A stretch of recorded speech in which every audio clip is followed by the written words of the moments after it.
So you've mostly worked with the polyvagal. I think your way of explaining it is as good as any I've ever heard, including from the founders. So take us through a sort of 5 minute, what is polyvagal theory? What does it matter? The basic principles are, and in the middle of an assessment, I had to leave the room, leave my two colleagues in the room and go and lie down. And had to lie, there was nowhere to lie down. So I had to lie down on the prison floor. And I'm lying on the prison floor thinking, if you go to social media, some sites will be full of Tell us how you rebuilt the $1 million woman. well, the first thing I felt was, Okay, on the show today, Helen. So Helen Machen-Pearce, am I saying that right? Despite knowing you for many years. you are. Good, good. She's a yoga teacher and nervous system educator. Used to be a psychiatrist, and we're going to hear a bit about that journey, I think, today. And she's been hosting me for years, and she's been sort of wonderfully encouraging, supportive.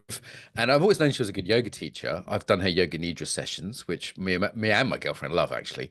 And then the other day, I was looking for nervous system education stuff, and I was sort of not very satisfied with many of the people who are sort of famous and rich and out there. So they're not great. I said, Helen, do you know anyone? She said, oh, I do a bit of this. And she sent me her sessions, and it was by far the best nervous system education work I'd ever seen. And I've had like most of the top people in the world on the show. My girlfriend agreed, and she won't listen to anyone else now. I won't name names, but there's sort of some famous people who she just won't listen to anymore because we watch it together to help our relationship and to help our just general well-being. So it's funny that you can have a diamond right under your nose that way, who I totally underestimated for years. Always as a friend estimated, but now realize as a teacher too. So Helen, first of all, apologies for underestimating you for so long. That's all right. I was sitting quietly in the corner under the radar. I just didn't know that was what you did. But I know you taught yoga, and you've taught a lot of yoga for people who have sort of run down, who have depletion issues. Can you say a little bit about that? Yeah, most of the people that I work with have got persistent health challenges, so chronic fatigue, chronic pain, or they come to me with stress and overwhelm actually because it's the same root. But mainly it's the people who are really struggling, and the current health services haven't given them the answers or enough support. Right, and you come from those health services, so we'll talk about those in a bit.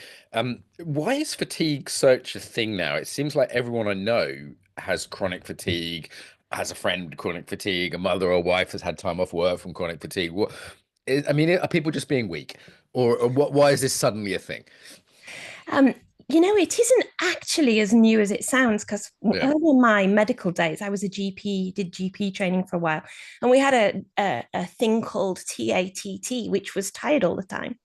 And so it was there. It's just nobody was really talking about it. Nobody was recognizing it as a major issue.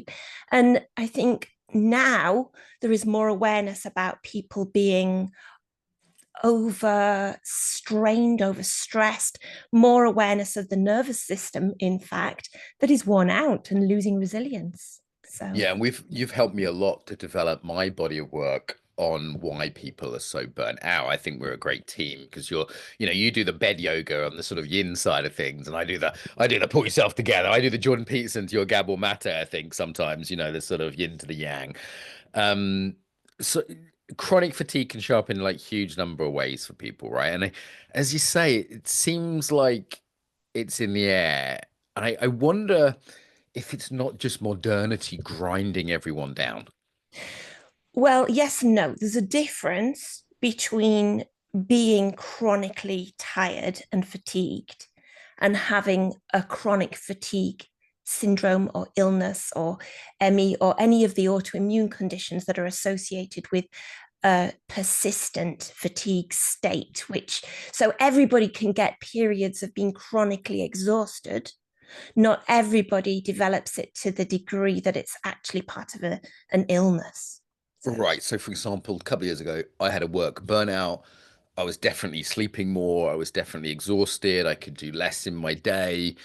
Um, I was kind of becoming cynical. There was emotional symptomology to that. It wasn't exactly mental illness, but it was on the sort of verge of some of those things at times. And it was depression, anxiety. So they're all kind of mixed in. Trauma symptoms were mixed in with it. Grieving as a process. You know, I was breaking up with my wife. That was all mixed in with it. So there's a few trauma, grieving, burnout. These are all mixed in. But I never got to the point of saying a friend of mine who's like, you don't understand. I can do one thing a day. Yeah. It's like if I get up and shower, I'm not coming for lunch with you. If I come Yes. for lunch with you, I won't have the energy to feed my kids later. And Yes. I'm like, and I've seen it up front. And I know she's not taking the piss. And I know she hates it. So I don't have any illusion that she's sort of trying to get attention or something, right? Like it's like I've seen it close with a few people, and it's not much fun. No, it's not much fun. And there's a sense of despair and isolation that comes along with it. So, in fact, the people that I'm working with, the group understanding is actually crucial. It's Uh, enormous. You know, when I was in loads of debt, I went to a group of CEOs that were also in debt, like millions of pounds of debt. Just being in that room with them once was such a help. Yeah. That group support Alcoholics Anonymous, you know, so sometimes it's practical help, like, hey, did you know that taxman will do this? And hey, did you know you can get this written off or whatever? But most of it wasn't practical. Most of it was just like, oh, I'm not on my own on this. Yeah. And having the shared experience is good, but also not being either too negative or too positive, right? Having the shared Right. experience allows you to express a bad day, express a good day. Whereas if you go to social media, some sites will be full of, oh, but it'll all be okay in the end, and there's a reason for Silver everything. And lining kind of nonsense. Yeah. totally. And others will be doom and gloom forever without any planning or organization or thinking about a journey, fairy steps. And then, of course, there's the fixers. There's a load of fixers out there. And this is where yoga gets a bad rep, actually, because many people will have heard, oh, have you tried yoga? And, you know, your average yoga class won't Oh, help. someone goes to vinyasa, they're gonna just like my friend of mine the other day went to what was advertised as gentle hatha, and she said it was just hardcore gymnastics. Yeah. You know, it was just would have been utter. It was hard for her because she'd been to the gym earlier that day, but even would be even ridiculously impossible for someone with Yes. fatigue. There's a few causes here, right? So, what philosopher Han, Korean philosopher, calls the burnout society is part of it, but some people it's post-COVID, right? Like that's a big thing now. Yeah, I mean, you can look through a series of lenses, and there's a strong autoimmune component for many people. Long COVID, So, maybe what does that mean for listeners that maybe haven't heard that term, autoimmune? okay. So people that have got things like rheumatoid arthritis or Crohn's disease, any of those are autoimmune conditions, and you can get chronic fatigue and chronic pain associated with those, and that can take over. So, when your own immune system turns against you in some way, Yeah, right? yeah, Right. yeah. And maybe in the end, they'll find out that that's the cause of it, because a lot of people have experienced, or many people have experienced an illness like COVID, or classically chronic fatigue syndrome, ME, was considered post-viral. So, but not Post-viral everybody, lethargy was sometimes yeah, called, right? Yeah. yeah. And not everyone's got the same story And or do you the think same some of the time recognition. it's just because we don't have time or space to really rest? Like I've seen this with grief as well, you know, like my sister and myself both went through grief with my dad died. We both loved him very much, both close to him. The difference was she had two kids and a job, and I was self-employed. So I was able to take quite a lot of time out. Yeah. And I noticed that sort of years later, the fact, and no disrespect to her, she just couldn't because of her work and being a mother with young children. Like there's a very different process as a result. And I wonder if a lot of the viral stuff's like that. People just can't rest like they need to. Yeah, and we don't completely know, but the awareness is actually really important. And if I look back at the way I was working with a lack of awareness of the need for the level of balance. So I didn't take sufficient time for the downtime, for the rest time. When you personally were working. Yeah, yeah, Okay, so as a doctor. let's before we come to your personal story, I do want to. Is there also a crossover with depression here? I imagine it's kind of a Venn diagram of things, you know, that imagine if someone's kind of psychologically depressed, it's gonna, because also depressed people can't get out of bed very often. They have low energy. It's a bit of a Venn diagram there. Well, there is, and there's also, it depends what lens you're looking through. So if you're looking through a polyvagal lens, Right, which we will uh, come to. Yeah. yeah. Or if you're looking through, as a psychiatrist with a background looking through a mental health lens, but in fact, none of them are wrong. Depression can cause fatigue, but chronic fatigue and isolation can cause depression There's a or low mood. potential bi-directional link there. If you can't get out Yeah. of bed, get social support, sources of meaning go, that makes a lot of sense. Okay, before we do some polyvagal for people love a bit of polyvagal theory. Your video on YouTube, by the way, is doing great on polyvagal theory. If people want to see Helen teaching this, they go to Embodiment Unlimited YouTube, and it immediately just did better than any of my videos. A, because Helen's lovely, and B, I think the topic is super interesting to people. But let's hear your personal story. So you were a psychiatrist, so that's a doctor who can prescribe medication for mental health issues. Yeah, so I qualified as a doctor, worked in various fields, and then specialized in psychiatry. So, diagnosis and treatment of mental health disorders. Um, and yeah, so I had a route into quite a specialist area in autism, neurodiversity, first in children, then in adults, and then in settings around secure services and risk. So do you want to tell what people secure? Don't use the jargon because foreigners might understand. Secure services, prisons and stuff, right? Prisons or secure mental health services, so Okay. locked services. Okay, so you can't get out. So That's right. That's it's right. someone Yeah. who's considered dangerous to themselves or others and therefore can't just leave. Risk. Yeah. Yeah. Risky and dangerous presentations. I'll end up there one day, Helen. So it's probably best I do some research. Okay. And I mean, I imagine that's a pretty difficult job working with mentally unwell people in secure settings, or When you're in a job, you don't know it's difficult. When I uh, graduated medical school and we were all working 148 hours a week or whatever it it's was, brutal, isn't it? Yeah. it's brutal, but we didn't know particularly it was brutal because everybody I met or conversed with was doing the same thing. So there isn't necessarily an awareness, and I certainly didn't have it. Um, and I think probably what made that particularly challenging was it became very specialist, the work I was doing. Yes. So the demand was high and the number of people doing it and able to deliver it was low. So there was a sense of It's typical need. NHS for people that know the British National Health Service is often wonderful people who are overworked and understaffed. And there's a normalization from junior doctorhood onwards of an amount, really from studying onwards. I dated a medic at university for a while, and it was just like her course. I thought I worked hard, but her course was she just double the work of a normal student, and that leads to a certain dissociative quality. Quite Yeah. often, people are just not only exhausted but numb, and then Yes. that gets kind of normalized in a sort of health system which is fairly sort of disembodied, unemotional, not very human in many Yes. ways. I sort of tried to imagine you as a disembodied, inhumane doctor, and it's quite hard because you're such a fluffy bunny now. So, I was always quite fluffy. were you always fluffy, or is this Helen 2.0? No, no, I was always fluffy. They will tell you I was always fluffy, although I did have a very strong fiery edge as well. Okay, and you hit a wall. Tell us about your burnout. What happened?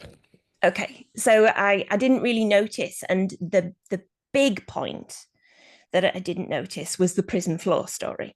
So traveling around with the team, assessments in far-reaching places in the UK, and this was a prison in the south of the country. And so we'd stayed overnight, and I knew I wasn't feeling very well, and Yeah. I thought, oh, I'm just tired. I'm not feeling very well. And in the middle of an assessment, I had to leave the room, leave my two colleagues in the room, and go and lie down. And had to lie. There was nowhere to lie down, so I had to lie down on the prison floor. And I'm lying on the prison floor, thinking, this isn't right. Something is wrong that I am feeling such that I have to lie on the prison floor. This is not just normal Just time. for rest, you literally lay on the prison floor. Yeah, well, I felt like I You was going had to to rest. collapse if I didn't. Okay, so you thought, oh my God, I'm so overworked. I'm gonna collapse. There wasn't a couch or anything, so you just There lay was down on the nothing. floor.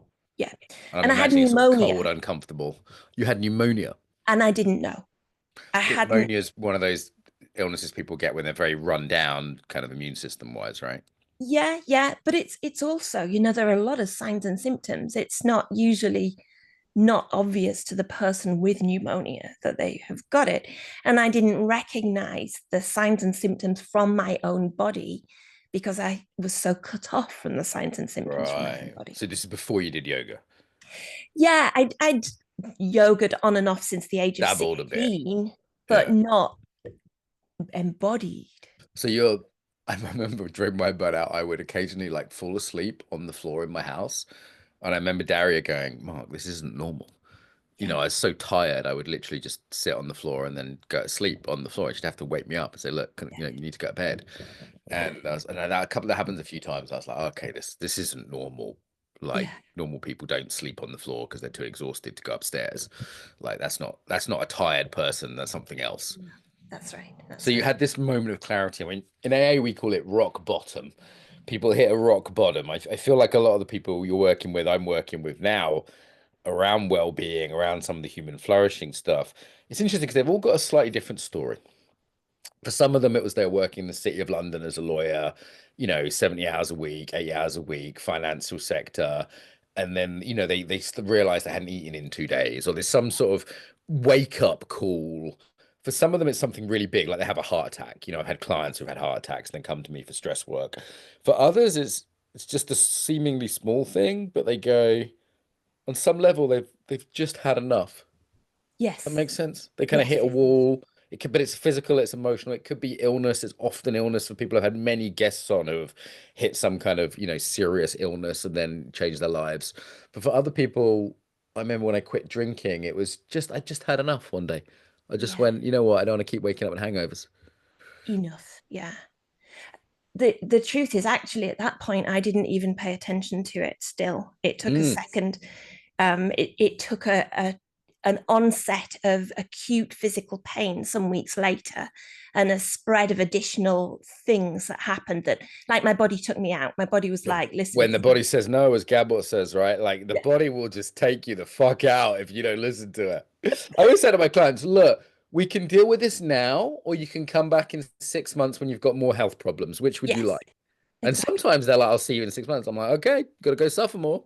Yeah, it's true. It's true. Get a bunch of physical health stuff, bunch of pain. And some Yeah. people are still And dealing with it today, right? Like you seem yeah, to be yeah. better, Yeah. but Well, yeah, but actually it went on because I did all the things I could to try and get back to work and ended up going down the routes of medications and drugs. And this is when I started to get back fully into yoga, but still hadn't had the light bulb moment. And the pain was overwhelming. And so the what happens if you are treated in medical services, the drug intervention increases. So you take right. So more and more. the normal paradigm is you have an individual mental health problem or physical health problem. So an individual health problem. And the normal solution is a sort of materialistic problem with a materialistic solution. Yes. And the normal thing, and it's often doctors are busy, they don't know what else to do, is take a pill. And I think in America, for American listeners, even more so than the UK, right? There's a little bit of social subscribing and things happening now, gym memberships from the doctor and stuff in the Yeah. UK. But generally, that's the model.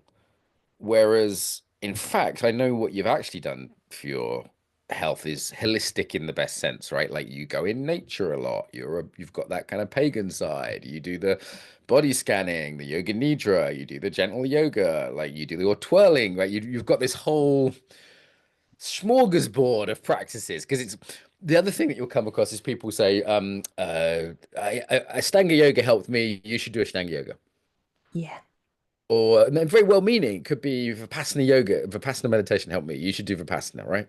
Yeah, yeah, that's right. So Yeah. tell us about how you sort of build yourself up with all these different practices. Well, there was a further drop to the depths of doom first, which I call the fentanyl prison floor, Wow. which is a virtual prison floor because all of the drugs resulted in ultimate prescription of fentanyl as a Do you pain. want to say what that is? I know what that is because It that's now found on the streets for drug The addicts. Americans is it's an opiate, right? It's a pretty hardcore opiate. It's a hardcore opiate. And actually, it's the only painkiller that's successfully worked for me. But life was gone. There was no Yeah, life. yeah. There was no Zombifies pain. you, right? It's zombie life. So that's the sort of virtual prison for it. So meaning not that you're online, but meaning you are in a prison of zombification. Totally. Yeah. And that was the point I said, this has got to change.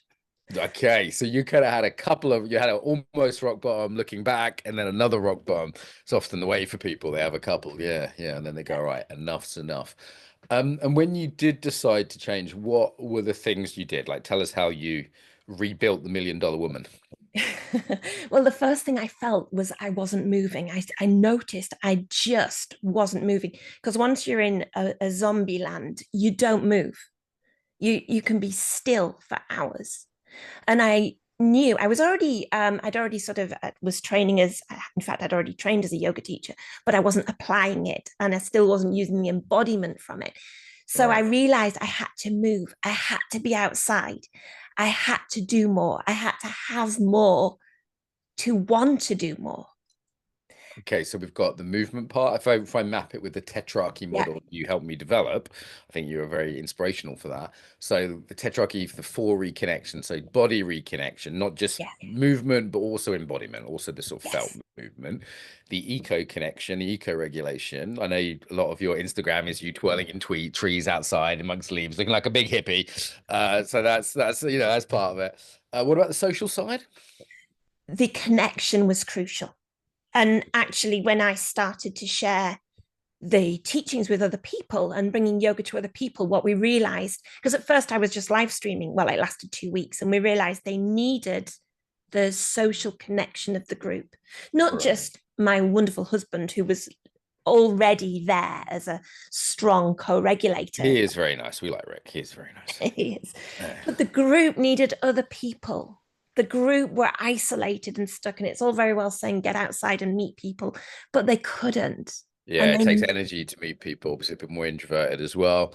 And last one, the theo-regulation. So what about the spiritual side? I mean, people are often a bit embarrassed to speak about this, but part of the reason I see a lot of people burn out and depressed and run down, not always, because sometimes it's purely physical cause like COVID or something, but quite often there's a lack of meaning or purpose as part of it. And you had fairly profound job change as well, right? So I'm guessing that was in the mix. yeah, yeah. Although in some ways I had all of the meaning and purpose for the work, but not proportional. It was, that I understood what I was doing and I was passionate about it. Mm. And I did it to the nth degree, but not in a managed way, not with any recognition of me in I that. think this is understated that meaning and purpose can be a way out of burnout, but it can Yeah. also be a way into it. I mean, Yes. you've seen me burn out doing Ukraine stuff Yeah. like years back, and like that's people I think underestimate like when you feel on a mission, it's very easy to burn out. Yeah. And that felt like a strong component for me. And the new purpose, well, it was mixed because there's a lot of spirituality. I allowed the spirituality to develop. I wasn't twirling in trees a few years ago. Actually, I was as a child, I was as a younger person, but I Okay, went okay. back to twirling in trees and following, the wheel of the year and the importance of Sort of the pagan universe. spirituality around flow and rest, kind of feminine principles, right? Like that Yeah. seems like quite key. I mean, I just think of that as who you are now, right? But that Yeah. it sounds like that was more something you developed. I mean, Yeah, off. it was quiet in the background before, but Okay. it emerged and blossomed. I think of you and Virginia as my pagan friends. So it's good, good. Well, I'm glad you managed to sort of kind of put it back. And it's an ongoing thing, right? I mean, like most people I know have these like good days and bad days, good months and bad months, ups and downs. Sometimes you tell me you're a bit tired to do something we plan, but I mean, you're pretty reliable these days. So it must be you must be more on top of it than not. Definitely, there's been a huge shift. But for anybody listening who has any of these persistent difficulties and health challenges, it's a forward and back. And above everything, it needs time. And when we talk in the group about fairy steps, never mind baby steps, we need fairy steps. There's like teeny weeny ones. Nice. Yeah, but it's got a direction, and gently pushing against the edges to expand that resilience, that ability. But that's, and I'll get it wrong. I'll get it wrong sometimes. And Rick, my husband, will say, "Oh, you've overshot, haven't you?" Yeah, yeah, I know. I overdid it a bit yesterday. Because I was been writing my book deep in it, and I remember messaging my PA at the end of the day. It's like 7 p.m. It's a slightly later finish than I like these days. It would have been an early finish for me, and so there's some hard rules, like finish work at 7 p.m. But then it's also, I noticed I was slurring my words slightly as I was leaving this message. I kept sort of brain freezing and not knowing Yeah. what, and I know that's one of my, I call them orange flags. You know, I have Yes. my green flags, like what shows that I'm doing well and have energy. I have my red flags, like, okay, time to rest. And I have my orange flags. And it was right at the end of the day. So that I go, okay, that's an orange flag. That's like, I've got to be a bit more careful this week. Yeah. Yeah. And so tuning into that and having the awareness of that, and the term brain fog, or as we like to call in the group, brain frog, because we all mix our words up all the time, especially when we're particularly floppy. That's another word that we use. Floppy means really fatigued and stuck in the corner of the sofa or the bed. But having awareness of where you are, where I am, how I am doing, how I am nervous systeming. Yeah, let's come on to that. So, just taking some notes here on my phone. By the way, if YouTube listeners ever see me on my phone, I'm taking notes. I'm not texting my mum. Okay, so you've mostly worked with the polyvagal. We've had Debs Dana. She's coming back on the show soon, actually. Stephen Porges has been on before. I think your way of explaining it is as good as any I've ever heard, including from the founders. So take us through a sort of 5 minute, what is polyvagal theory? Why does it matter? Okay. I have a long standing interest, and I did do training with Dana last year, which was amazing. But the basic principles are that there are three states that protect you, three states in service of survival. There is ventral vagal, where you might know the experience of being calm and connected. There is sympathetic nervous system, which is go, go, go, fight and flight. And then the other parasympathetic, because the calm and connected at the top, and at the bottom is dorsal vagal, which is like shut down. Now, Deb Dana presents this in a ladder. And this is all about the autonomic nervous system. So in the middle layer, you've got the sympathetic, and top and bottom, you've got the parasympathetic, Well, or she's got some elements nice of. graphics for this. If you go to one of her classes, and she will be leading a course for us soon, Embodiment Unlimited. She's got some nice graphics that are probably better than a podcast for this. And I'll still use my arms, even if you can't see me. YouTube people can see her arms. Yeah, yeah. And at the bottom, dorsal is like the oldest. It's where you go when everything else has run out. That was me on the prison floor. It The is lizard shut down, can't do anything, total freeze response, playing, right? yeah, playing dead, really out of it.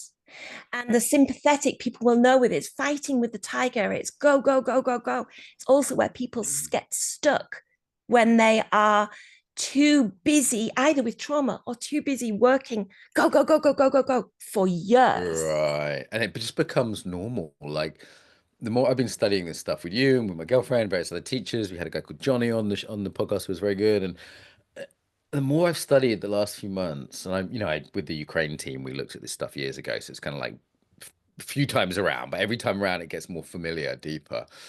Now, this time around of studying it, I'm just noticing it in people every day.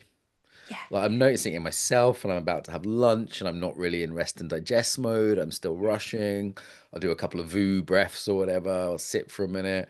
And I also notice it in colleagues, with students, when I'm coaching. I'm like, this person's not going to be great on the coaching call. They're not going to have many creative ideas because they're in fight or flight mode. So what's the point of exactly. me coaching them right now? And so bringing awareness for people to where they are, where I am, what is going on. And what you're bringing awareness to is the dominant state. They're all there. It's not that you Right, just have one right. exclusively. And so what we're always trying to do is anchor back into ventral, anchor back into that calm, connected, parasympathetic state. And if you're anchored there, you can have sprinkles of the other states in All order right. to.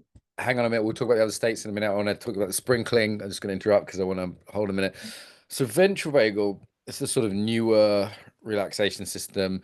Nini always Porges talking about it in terms of like co-regulation. Well, the way that we look at polyvagal theory is that structure of those states and the hierarchy, and the biological imperative of social connection, human being connection, co-regulation. That's what we're there for. That's what we thrive on, and that's what allows us to keep anchored into ventral. It's one of the main things. Okay, so I think the first thing we should clear up for listeners is there's been a bit of a widespread misunderstanding. People talk about safety, Yeah. and this has become cultural in terms of like safe spaces, and I don't feel safe. As I understood Stephen's theory, it was never meant as a feeling. It was an unconscious assessment of safety and Yeah. a recycling of that system into the social space where it's safety in inverted commas. Like if I feel judged by you, for example, I'm not actually unsafe, but there's a way in which we're recycling the assessment of physical safety as a system socially. And that sounds like splitting hairs, but it's quite important. No, it's crucial. So you've got the three main elements or underlying principles are the hierarchy, the three states. When you say The hierarchy, what does that mean? It means one's the better it than the means other. It means one's what? well, it's not really that one's better than the other, Yeah. but that you need all of them. You know, if you lived permanently in calm, connected ventral vagal, you'd sit in a field and gaze around and never get anything done, right? But it's not better, it's more like sequential. Yes, it's sequential. And certainly if you're stuck in a survival state, sympathetic or dorsal ventral, Yes. then you're seeking to get back towards ventral. So there's the hierarchy, there's the idea of co-regulation and others as an imperative biologically. And the third bit, which you just mentioned, is called neuroception, which is about safety. The body is, you as a body are unconsciously getting information from the environment and yourself And about your own safety body, that's the critical thing, and right? yourself. So Yeah. so it doesn't actually tell you whether you're safe or unsafe, right? No. Because if I'm physically like in an agitated state, there's a messaging of unsafety, as it were, there. But it's not saying, well, like I often hear it as almost like an accusation now. Yes. I don't feel safe, meaning you're not safe. Yeah. But it Whereas in doesn't tell you fact, anything about the world that's accurate necessarily, right? If I'd been beaten up by a white-haired woman, I would feel unsafe while interviewing you, right? But that's nothing to do with exactly. you. And that's about cues of safety and cues of danger, which are Cues, yeah. individual to you. And Right. And the biological cues are the state that you're kind of stuck in, as it were, right? yeah, that's right. And it will even that will link with memories as well, or memories of the state, in and even misreading the internal state because of the previous experiences. So those cues, you don't know that's going on, but bringing awareness to your nervous systeming and how you're operating helps you step back and assess what's going on. What Right. can I do? I'm in a mode right now which might not be very helpful as a coach. I certainly generally want my coachees to be in more of a creative mode, so I'm moving them towards ventral. Though if they're shut down, I might try and piss them off to get some energy moving first, because there is Yeah, that ladder, that yeah, hierarchy. yeah, Or, the Ukraine team had a very shut down group of people from the war zone, and then they started to get very angry after relaxing on day 2 or 3 of the retreat. And I explained to them, this is what's happening. You haven't done anything wrong. This is actually a good thing. yeah. They're moving from shutdown towards sympathetic. So just to give a few examples there, right? Everything from talking to my girlfriend to working in a war zone. Yes. It's so helpful to have some kind of a Yes. map like this. And so building a map of awareness is like the first step in order to know what to do and What how territory to am I in? progress. Yeah, what territory is dominant here. Right, right. And like sometimes Lovely. it's useful. I am angry and really activated, my sympathetic nervous system. And you know what? I want to be angry and activated right now. It's not that it's all bad. Well, Right? I've got a saying that every state is self-justifying and self-perpetuating. So I've noticed this more broadly as an embodiment teacher, not just using this model. The problem is that every state we're in will make itself right and Yes. tell you it's really helpful right now. And it Because might be, but it might it might not. be because it's in service of survival. It's to keep you safe. Your nervous systeming, and I like it as a verb, but Yeah, it is trying to keep you safe. But if you are aware what's going on, you can shift it. And we talk about having a library of ventral vagal stuff so that you can anchor back up. okay. You can actively anchor. Maybe this comes to the blended states, which I just sort of paused. And we've been having some discussions about this. I've been discussing with Stephen Porges about this on email. Safety is not the purpose of a nervous system. Look, the Uh, purpose of the nervous system is safety, but also exploration, yeah, reproduction.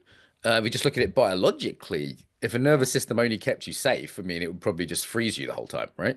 You know, yeah, it's this, and it's also sort of philosophically and ideologically safety. I mean, the people that made the COVID rules might disagree, but for me, safety is not the purpose of my life. What are you talking about? I of didn't go to course. Ukraine because it was safe. And, Like, as we said earlier, you wouldn't ever get anything done if you lived in a perfectly regulated ventral vagal state all of the time. There would be no fun. There would be no emotion. There would be no well, let's dance. examine what, sorry to interrupt, Helen, but let's examine what fun is, right? I mean, I hope listeners don't mind. There's a discussion because we're colleagues, not just an interview. Fun, as I see it, would be the mixture of danger Yeah, and safety. Like what, like sometimes I put it like this way to my female audience, say, what makes a man hot, Helen? Is it the safest possible man you can find? no, What makes a man hot? It's the right mix, right? Like Rick's a bit dangerous and edgy, wears a leather jacket, but he's also nice, right? It's like absolutely.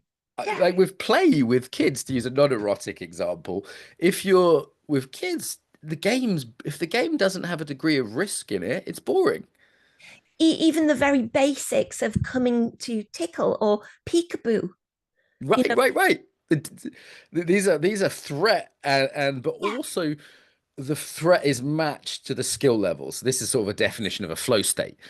yes, So one thing we've done is add a rung to the ladder above ventral, which if someone's in therapy, I think ventral's a really good goal, right? Because yes. a therapeutic context, safety, co-regulation, but in life, sort of something like play or adventure to me would be an even more desirable state. Absolutely. And you need that sympathetic element. And the difficulty some people have is recognizing that that sympathetic state isn't dangerous. So it's the same feeling, right? Yeah. Excitement is the same internal sensation as fear.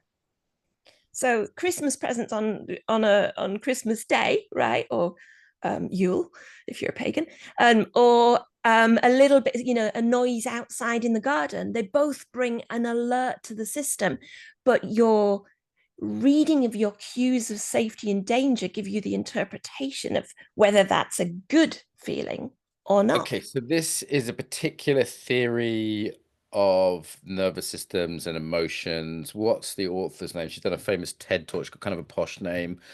Do you know who I mean? There's a very particular I probably let will when me you say it, but bring it up in a I'm trying to bring it up on my computer now. Sorry, I'll pause that.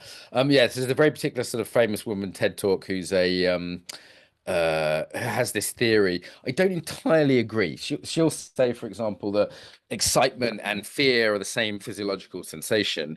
They're not exactly the same. they're not exactly the same, and yet they are. So when we worked working in secure services, and we were working with people with autism who struggled to differentiate, and sometimes you would see aggression in response to pleasure or aggression in response to a pleasant experience, because at its most basic, it was a sense of sympathetic activation. So it's much more complex than that, Yeah. but at its most basic level, they're both sympathetic activation. Uh-huh. Uh-huh. Okay, I get that. Yeah, yeah, yeah. Yeah, I think there's an issue here though with a lot of the researchers who are neuroscientists not actually having the somatic distinctions, right? Yes. For me, a excited, expansive state is different from an excited, tense state. Just physically, it's different. Right. So you are aware of that, and you can learn that, and we tend to learn that. People who get stuck and can't differentiate either due to trauma or some other difficulty, then they might struggle. But yes, in general, people can tell the difference, but some people struggle. Okay, okay, good, good. This is wonderful. All right, so we teach people some of these states, and you'll be doing this on a course with us soon. So, sort of quick plug for that. Would you say are some of the main benefits? And I've been doing this for a few years, and I'm still getting more skilled with it. It's not like, oh yeah, I heard polyvagal theory once. I know it. because there's a knowing about this stuff, and then there's developing the skill with it, right? Yeah, yeah. And there are so many layers to the learning of it. There are so many layers. I still, the more I know and experience of it, the more the bigger it gets, right? The deeper it gets, the more important it becomes, I can see. And even things like, I talked a little bit before about trying to anchor into ventral vagal, and people do that passively, but not necessarily actively. What do I What does mean? anchor mean? Sorry, in this Right. So context. when we're looking at trying to boost that ventral vagal experience, say you may be struggling, getting a bit stuck in sympathetic or dorsal shutdown, and think about climbing that ladder and trying to get into that calmer, connected place, more centered, right? And certain things will help with that. Like centering. In fact, centering is a really good example that will bring you up a bit and have a little foot back into ventral vagal. Or when you're in a Zoom room and you look on gallery view and you see a smile, and there's often a ripple of smiles around the room, and you can feel the human connection, and that anchors back into ventral vagal. If you're speaking at a conference, and I've done this myself, and it's Yeah, really yeah. busy and you're anxious and you see a face, it helps you anchor back into ventral vagal. So often people relax with co-regulation. I certainly relax when I'm having a stressful day and you're Virginia are hosting me and I see your smile. Like, I relax. But I also notice, for example, people upregulate through co-regulation. So they're co-up-regulated, which to me doesn't match my, or is it to do with the ventral brake? So, for example, if people go into a Zoom room, they often look a bit flat and they go into a Zoom breakout room and they come back all sort of energized and awake, right? You've seen that Yeah. as a teacher? Yeah, definitely. Yeah. Well, there's several things it could be. I mean, if you're a little bit shut down and sleepy, then it's going to pull you up. If you're looking at blended states, we're getting a bit complex now, but if you're looking at blended states and the state is a bit more, the dominant state is a bit more dorsal and ventral, then the social connection can increase. You can release that ventral brake and let a little bit more sympathetic through. You want to Because it's explain what safe. the ventral brake is for listeners? Yeah, the ventral brake. I think I did a slide on this actually with someone literally You got falling you off a got some bike. good slides. You've got some good. Like, people need to come to the course and just to see the slides, if nothing else. So the ventral brake is the idea of when in ventral vagal, you can control the amount of sympathetic that you allow in.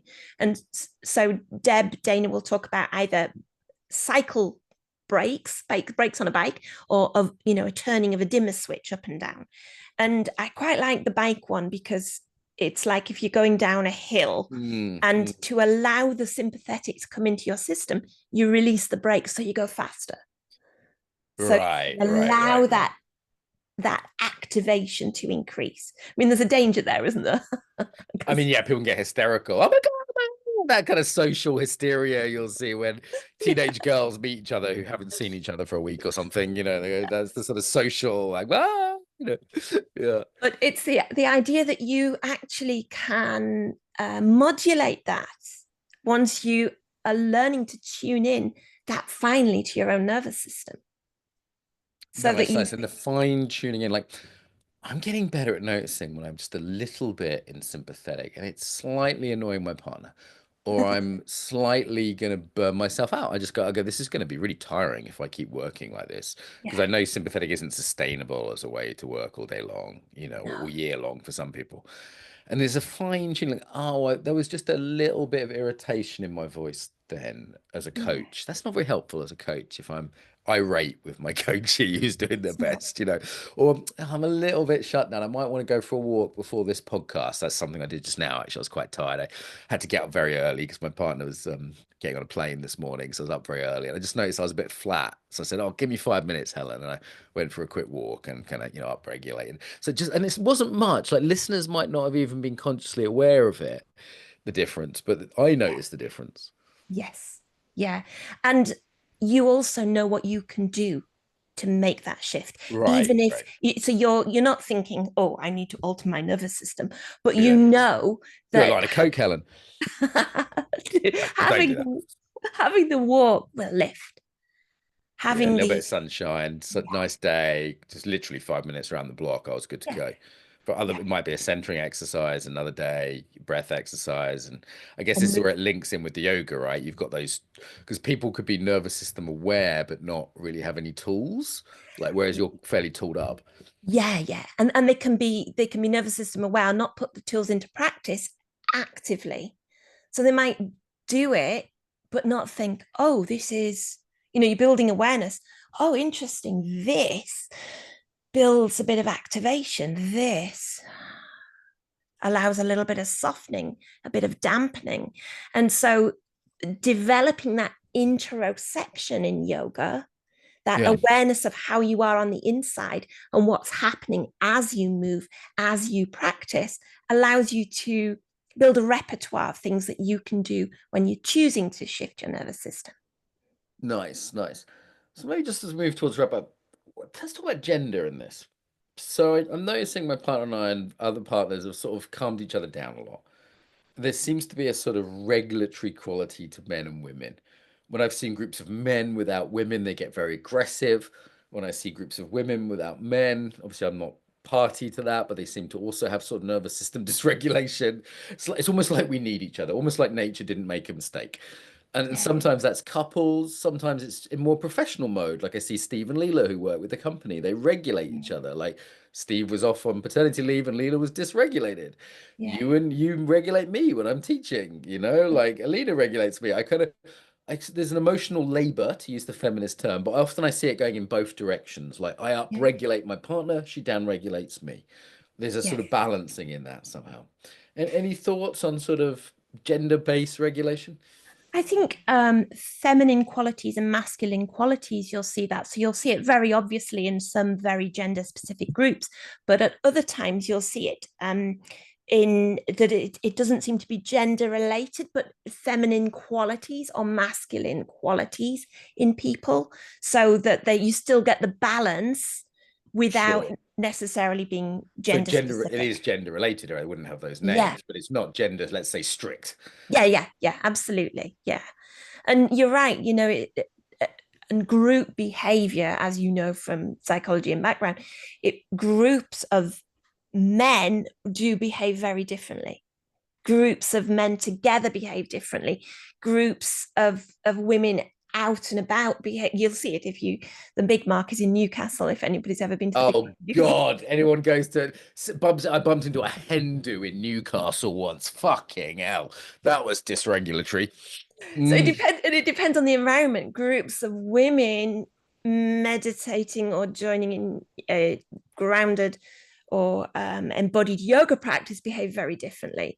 Groups of men in the gym will behave very differently, and There's uh, definitely times when I just want to be around blokes, and there's yeah, something about its impact on my whole nervous system that feels good. yeah, And other times I'm like, God, we need some supervision at this point. yes, Like God, some yeah, women here would really take the edge off. Excuse me. yeah, definitely, definitely.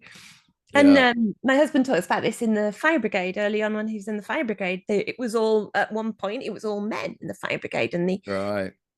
group dynamics of that was very powerful and action based, which actually is important in the fire brigade. Right, yeah, some positives to that. Yeah, yeah, yeah. Yeah, Guys, Rick was a sexy fireman too. Unbelievable. Good catch there, Helen. Good catch. I know. Okay, we need to wrap up in a minute. Well, obviously, I'm recommending your course. We're combining it with stuff on life purpose. So I'm doing some stuff on life purpose and meaning. You're doing nervous system health. Maybe as a last question, how do you think those two go together? So why are we co-teaching a course? I mean, other than the yin yang, other than the nervous system stuff's fantastic. Why do those two things go together, do you think? Uh, they are interlinked whether you put them together or not. So they're already together. Yeah. If you're looking at your life purpose and how you're going to move forward in your life, you need to understand your nervous system resilience and regulation and how you build that. And if you're looking at your nervous system and regulation, you need those domains to look Yeah, at where you will add practices, where you'll add awareness, where yeah. you'll add ventral vagal anchors in each of those domains. Yeah, certainly being on purpose can be regulatory. But I think the other thing there is the other way around as well, as you say, which is if I'm in chronic fight, flight, danger mode, Yeah.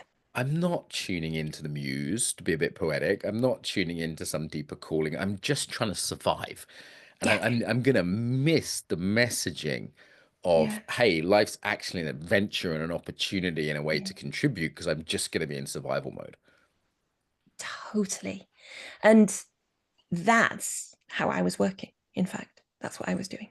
I was in survival mode, You're in just working. survival mode. You managed to get back into thrive mode. We Yeah, sometimes use the Greek eudaimonia, though Virginia always corrects my pronunciation from the Greek. So I think the sort of best we can hope for is not just survival. It's not just safety. The best we can hope for is thriving, having great relationship like you and Rick have, having yeah, great work like I think we both have, really yeah. feel like we're contributing to something. Yes, There's a I feel like often with nervous system stuff, it's portrayed as the best you can hope for is to not be depressed. And I like that's like -1 to 0, which is an important journey. We've both been yeah, on that journey for a lot of yeah. people. It's not a bad journey. The 0 to +1 journey. Let's finish there. How would you describe that? That is the excitement, the fun, the feeling of being um, part of something bigger, you know, the Yeah. Yeah. connection with others, your contribution. It's fulfillment as well as purpose. Yeah, It is. fulfillment, community connect, self-connection, community connection, sense of connecting to some kind of purpose, fulfillment, Yeah. being part of nature rather than separate from it. The tetrarchy stuff. Okay, good. So in terms of finding you, obviously people can go to embodimentunlimited.com. The course with Helen starts in April. If you're listening to this in the future, bad luck. And if they want to do your sort of gentle bed yoga, where do they go? Yoga Rogue UK. If you put at Yoga Rogue UK into any social media, you'll find me. Yoga Rogue. That's Rogue. That's right. Yeah. Yoga Rogue. That's also your Instagram, right? Yeah. Yoga Rogue. Boom. Helen, thanks for joining us. Pleasure.